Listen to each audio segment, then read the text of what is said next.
اللہ نے تمہیں پیسے دیے ہیں, نئی گاڑی تم نے خریدی ہے, چھوٹے بچے کا جوتا کیوں باندھ دیا آگے تم نے؟ جوتا باندھنے سے اگر یہ ایکسیڈنٹ سے, حادثے سے گاڑی بچ سکتی ہوتی ہے تو پھر پاکستان کے جتنے پی آئی اے کے جہاز ہیں سب پر باندھ دینا چاہیے, سب پہ جوتے لٹکے ہوئے. عجیب تم نے فلسفہ تراشا. کسی نے جو ہے وہ کالی رنگ کی پٹی باندھ دی نیچے جس سے اس کو نظر نہیں لگے گی. گھوڑے کے پاؤں کے نیچے جو کھری لگی ہوئی ہوتی ہے, کچھ لوگوں نے اپنے گھروں میں وہ باندھی ہوئی ہوتی ہے کہ اس سے ہمارے گھر کے اندر کوئی مصیبت نہیں آئے گی, کوئی تکلیف نہیں آئے گی. کسی نے ہنڈیا اپنے گھر کے اوپر الٹی رکھی ہوئی ہوتی ہے, یہ ہنڈیا بچا لے گی. اور میاں ہنڈیا کیا بچائے گی تجھے؟ اللہ کے قہر سے کچھ نہیں بچا سکتا. جب تمہارے اوپر کوئی مصیبت نازل ہونی ہے تو کچھ نہیں بچا سکتا. اگر بچنا چاہتے ہو تو پھر اللہ سے استغفار کرو, اللہ تعالیٰ کی تسبیح کرو, اللہ کی تحلیل کرو, میرے حضور پہ درود پڑھو, پھر دیکھنا کہ مصیبتیں ٹلتی ہیں یا نہیں ٹلتی. تو یہ خام خواہ کے رکیے اور یہ عامل لوگ جو ہیں ان کا تو کام ہی یہی ہے. ان کا کام چلتا ہے لوگ ذوف الاعتقادی میں مبتلا رہے ہیں اور یہ کہہ دیتے ہیں کہ آپ کے خاندان میں ایک منحوس عورت ہے, یہ اس کا کیا ہوا ہے, تو کوئی نہ کوئی منحوس تو پہلے ہی انہوں نے طے کر رکھی ہوتی ہے, فوراً ذہن وہاں جا کلک ہو جاتا ہے. اس کا نون سے نام شروع ہوتا ہے, اس کا کاف سے نام شروع ہوتا ہے, اس کا جیم سے نام شروع ہوتا ہے, تو پورے خاندان میں کسی کا نام کاف, نون یا جیم سے تو شروع ہوتا ہی ہوگا, یا دوستوں میں, تو فوراً ذہن جو ہے ادھر منتقل ہو گیا. اب یہ بابا جی نے بتا دیا ہے, ہاں ہاں ہاں اس نے یہ بات کی تھی, کچھ باتیں یاد آنے لگی. اس کاف سے شروع ہونے والے نام کے ساتھ نفرت پیدا ہو گئی. اس بابے نے نفرت کا کاروبار کیا. اس نے تو 100 روپے 200 روپے لے لیے, لیکن 2 انسانوں کے اندر نفرت ڈال دی. اس کا گریبان کل قیامت کے دن پکڑا جائے گا. ان ملنگوں کے پاس, ان ذوف الاعتقادی کو پھیلانے والوں کے پاس کبھی نہ جاؤ. تمہیں مصیبت پڑی ہے, تمہیں لگ رہا ہے کہ شاید میرے اوپر جادو ہے, تو پڑھو نا سورہ بقرہ, جادو جڑ سے اکھڑ جائے گا. 40 دن اپنے گھر میں سورہ بقرہ پڑھو, برکت ہوگی. کہتے ہیں مولوی صاحب 40 دن تو نہیں پڑھی جا سکتی, 2.5 پارے, ہمیں کوئی تعویذ ہی کرتے ہیں. ہم شارٹ کٹ چاہتے ہیں نا, روزانہ صبح 2.5 پارے سورہ بقرہ پڑھے, یہ تو ہم سے نہیں پڑھی جائے گی. تو آپ کوئی تعویذ ہی لکھ دیں. کاروبار میں برکت نہیں, میں کہتا ہوں پڑھو نا سورہ واقعہ, 3 رکوع ہیں, برکت ہوگی. ہم کہتے ہیں ہمیں تعویذ ملنا چاہیے, بس وہ ہم گلے میں رکھ دیں, بٹوے میں رکھ لیں, پرس میں رکھ لیں, اور ہمارا کام ہو جائے, ہمیں کچھ بھی نہ پڑھنا پڑے, ہمیں وضو تک نہ کرنا پڑے, نماز نہ پڑھنی پڑے, اور برکت ہو جائے. ایسے برکت تو نہیں آتی. اس لیے چھوڑو ان کی جان, آؤ قرآن مجید پہ آؤ, آؤ سجدوں پہ آؤ, آؤ دعاؤں پہ آؤ. سحری کے وقت اس کی رحمتیں آواز دے رہی ہوتی ہیں, حل من مسترزقن, ہے کوئی رزق مانگنے والا, اور تم اس وقت سوئے ہوئے ہو, سارے دن ٹھوکریں کھاتے ہو. آؤ نا اس وقت جھولی پھیلا کے, ہاتھ پھیلا کے کہو مالک تو جھولیاں بھر دے. تو پھر دیکھنا, میرا بیٹا سالم مشرکین کی قید میں ہے اور میں فاقوں کی حالت میں ہوں.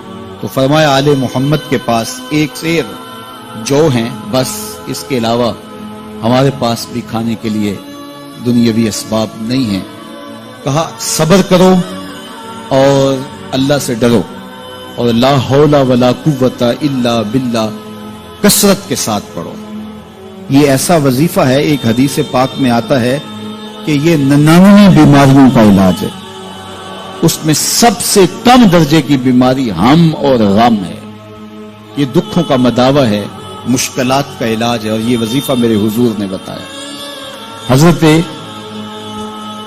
ابو ذر غفاری رضی اللہ تعالیٰ عنہ کو حضور نے 5 چیزیں بتائی تھی. ان میں سے 5ویں چیز یہ تھی کہ ابو ذر کثرت کے ساتھ لا حول ولا قوت الا باللہ پڑھا کرو. فرمایا عرش الہی کے نیچے ایک خاص خزانہ ہے, یہ وظیفہ وہاں سے آیا ہے. یہ زندگی میں معمول بنا لو, جب پھنس جاؤ, مشکلات میں آ جاؤ, تو لا حول ولا قوت الا باللہ پڑھو, اللہ راستے کھولے گا. تو حضور نے 3 چیزیں فرمائی, اللہ سے ڈرو, صبر کرو, اور کثرت کے ساتھ لا حول ولا قوت الا باللہ پڑھو. وہ فرماتے ہیں کہ میں یہ عمل شروع کیا, ابھی گھر میں بیٹھا ہی تھا کہ دروازے پہ دستک ہوئی, تو میں اٹھا کہ دروازہ کھولوں دیکھوں کہ کون ہے. تو دروازہ کھولا, دیکھا میرا بیٹا کھڑا ہے اور اس کے پیچھے 100 اونٹ کھڑے ہیں. تو میں نے کہا کہ تم اور یہ اونٹ؟ کہا مجھے موقع لگ گیا, میں ان کی قید سے بھاگ آیا. وَيَرْزُقْهُ مِنْ حَيْثُ لَا يَحْتَسِبُ، وہ تمہیں وہاں سے رزق دے گا جہاں سے تمہیں گمان بھی نہیں۔ اس کے ہو کے تو دیکھو، اللہ اکبر، اللہ کے ہو جاؤ تو پھر وہ تمہاری ضرورتوں کا کفیل ہو جائے۔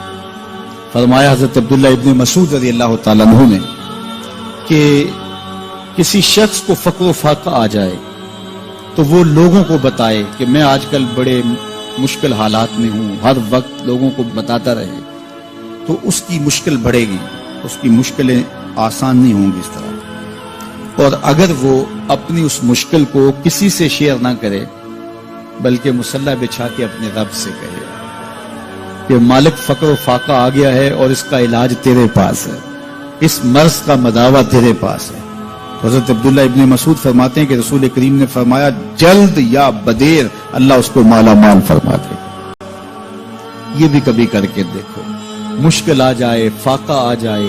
اور قرآن مجید کا دل سورہ یاسین ہے، جس نے ایک مرتبہ سورہ یاسین کی تلاوت کی اللہ 10 مرتبہ قرآن پڑھنے کا ثواب عطا کرے۔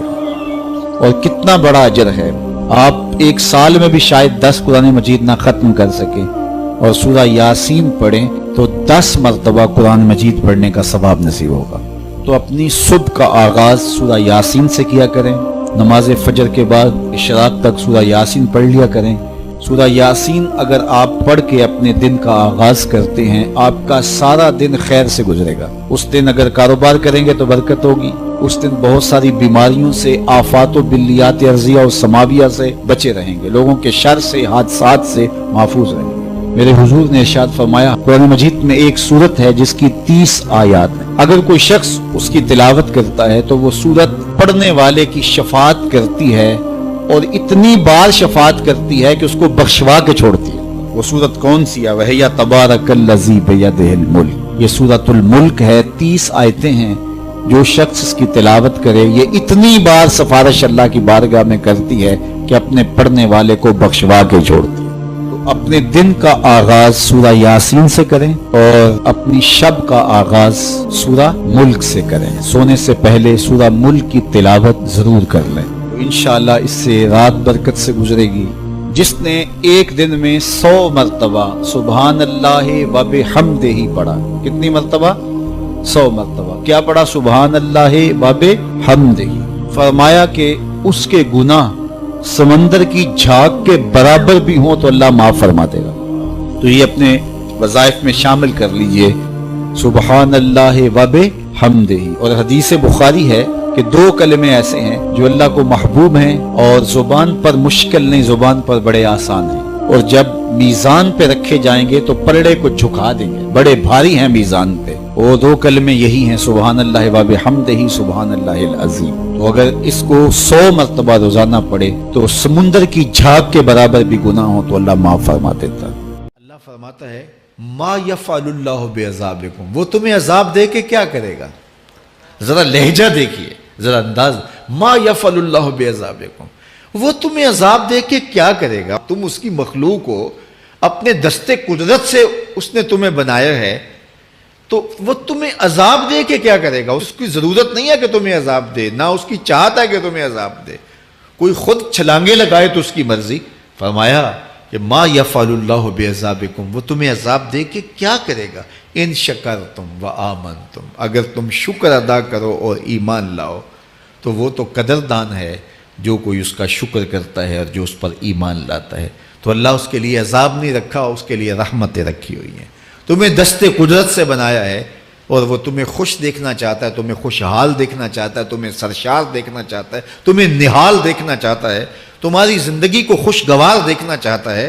تم نے اپنے آپ کو خود اپنے اعمال کی وجہ سے مصیبتوں میں ڈالا ہے، تو کہا شکر کرنے کی عادت ڈال لو، دیکھنا پھر اللہ تعالیٰ جل شانہ کی رحمتیں تمہارے اوپر کس طرح اترتی ہیں، اس کی نوازشیں تمہارے اوپر کیسے برستی ہیں۔ توکل اگر ہم سیکھ جائیں تو توکل ایک ایسی دولت ہے کہ جو خوشحال زندگی کی ضمانت بنتی۔ جب ہم اللہ پر توکل نہیں کرتے اور ہم سمجھتے ہیں یہ سب کچھ ہماری محنت کا نتیجہ ہی ہوگا، اور نتیجہ جب نہیں آتا تو پھر ہم بے چین مضطرب ہو جاتے ہیں، اور جب ہم اس پہ توکل کر لیں تو پھر ہمارا صرف اتنا ہی کام ہے کہ کہ میاں ہم یہ کام کر رہے ہیں، بس یہ حکم، ہم بیج بو رہے ہیں، بس یہ حکم ہے اور بو رہے ہیں، باقی اس پہ بھروسہ ہے، یہ کام اس کا ہے کہ اس نے اس کو اگانا ہے، اس کے اوپر پھل لگانے ہیں۔ تو جب اس پہ توکل ہو جائے تو بندہ سوکھا رہتا ہے، ورنہ بندہ مشکل میں مبتلا ہو جاتا ہے۔ بسا اوقات ایسا ہوتا ہے کہ بندہ ایک منصوبہ تیار کرتا ہے، اس کا عملی نتیجہ اس کو سامنے نظر آ رہا ہوتا ہے، لیکن نتیجہ بالکل الٹ جاتا ہے۔ سید علی المرتضیٰ فرماتے ہیں میں نے اپنے ارادوں کی شکست سے ہی اپنے رب کو پہچانا ہے، کہ میں ایک منصوبہ تراشتا ہوں کہ یہ اور یوں ہوگا اور وہ ہونا چاہیے، لیکن نتیجہ وہ نہیں آتا، تو کوئی طاقت ہے اس کا جو نتیجہ بدل دیتی ہے۔ تو بندہ اس طاقت پہ یقین کرتے، اس پہ توکل کر کے جو ہے وہ اس پہ بھروسہ کر لے تو زندگی سوکھی ہو جاتی ہے۔ مغرب میں جو اللہ پر یقین نہیں رکھتے وہ خودکشی کر لیتے ہیں کہ یہ کیوں ہو گیا، ایسا نہیں ہونا چاہیے تھا، لیکن ہم خودکشی اس لیے نہیں کرتے، ہم کہتے ہیں میرا رب جس طرح چاہے اس طرح ہی ہوتا ہے، جو اس نے طے کیا ہوا ہے وہ کر کے رہتا ہے، اس لیے تم اس پہ توکل کر لو اور اس پہ بھروسہ کرو۔ حضور علیہ الصلوۃ والسلام نے فرمایا لو انکم توکلون علی اللہ حق توکلہ، اللہ پر توکل کرنے کا جو حق ہے اگر تم وہ ادا کر دے تو فرمایا اللہ تمہیں ایسے رزق عطا کرے جیسے پرندوں کو عطا کرتا ہے۔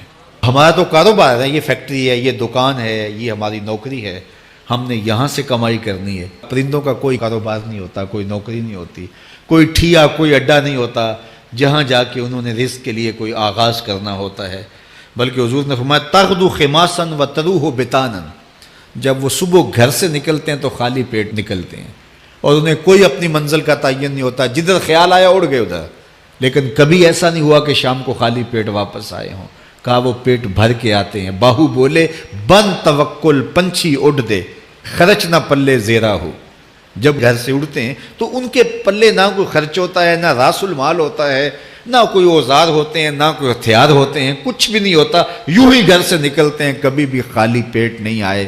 فرمایا اگر اللہ پہ پرندے توکل کر لیں تو اللہ اسے بھی عطا کرتا ہے، تم توکل کرو گے تو تمہیں عطا نہیں کرے گا۔